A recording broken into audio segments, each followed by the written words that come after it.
I have here paper piecing, which I'm going to share with you how to create and utilize paper piecing in digital scrapbooking.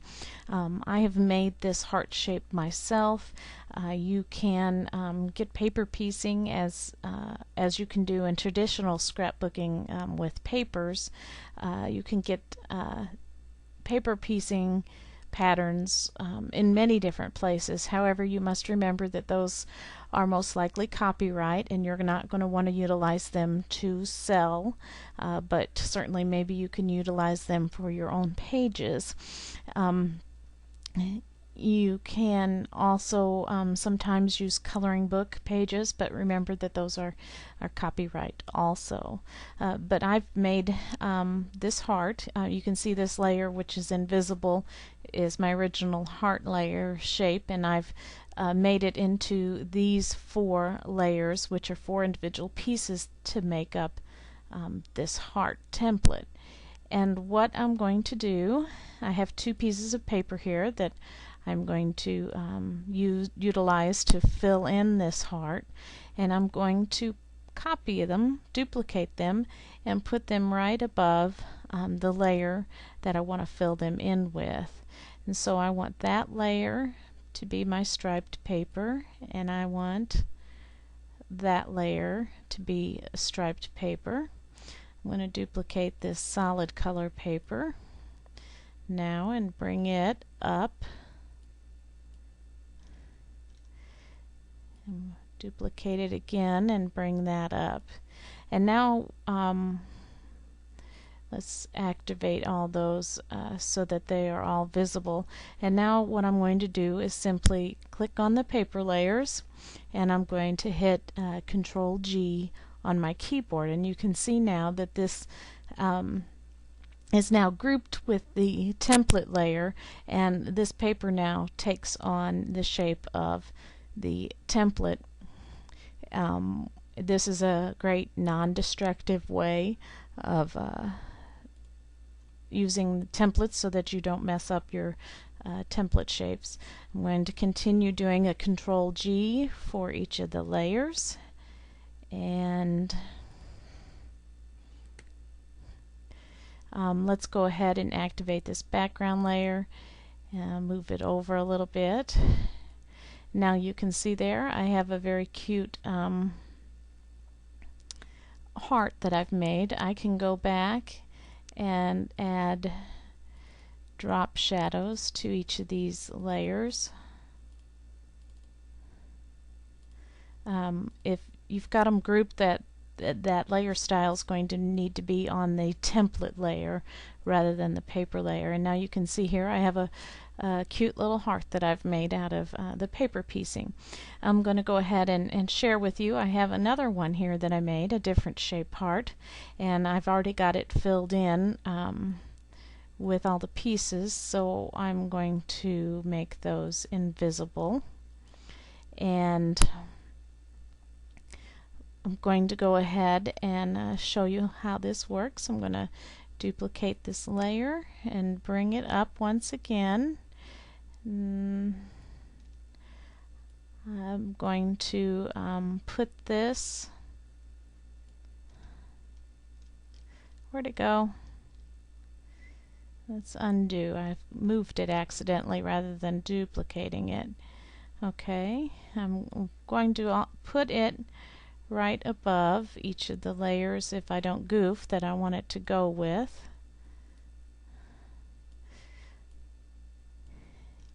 I want to go back and get this lighter color now. I'm going to duplicate it. I'm just doing this tutorial twice so that you can see how you can utilize paper piecing. Okay, I've got that one there. Now I want to duplicate that and drop it there. I think I have what I want there. And I believe I have this red paper. Let's bring it on up for each of the layers at the top.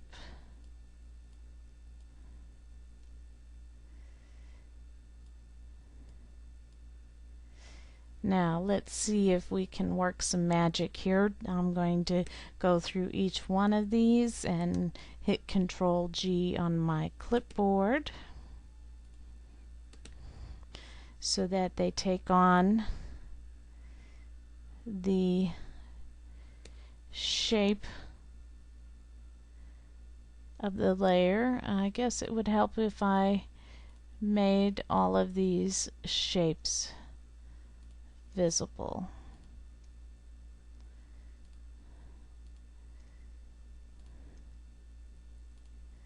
Okay, let's go back up. Where were we?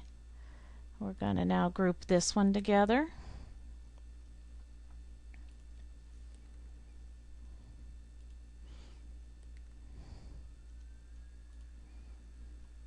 Let's turn these on. I didn't turn them all on.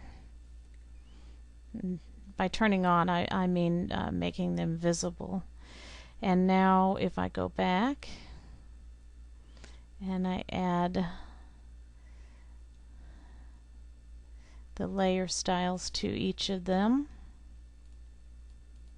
you can watch it out on the desktop and see how it transforms into something really cool in just a matter of moments.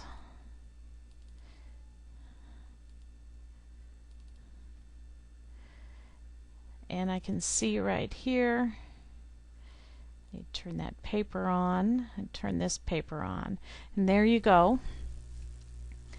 I didn't have some of the papers and layers as visible, so it didn't work out quite as well, but you can see I've duplicated that by filling in the various pieces.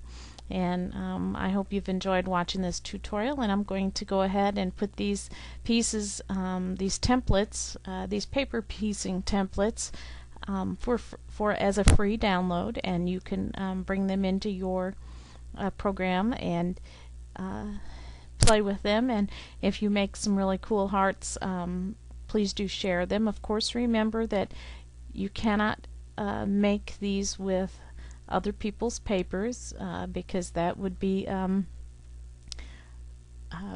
violating copyright. You have to make these with papers that you have made yourself in order to share with others.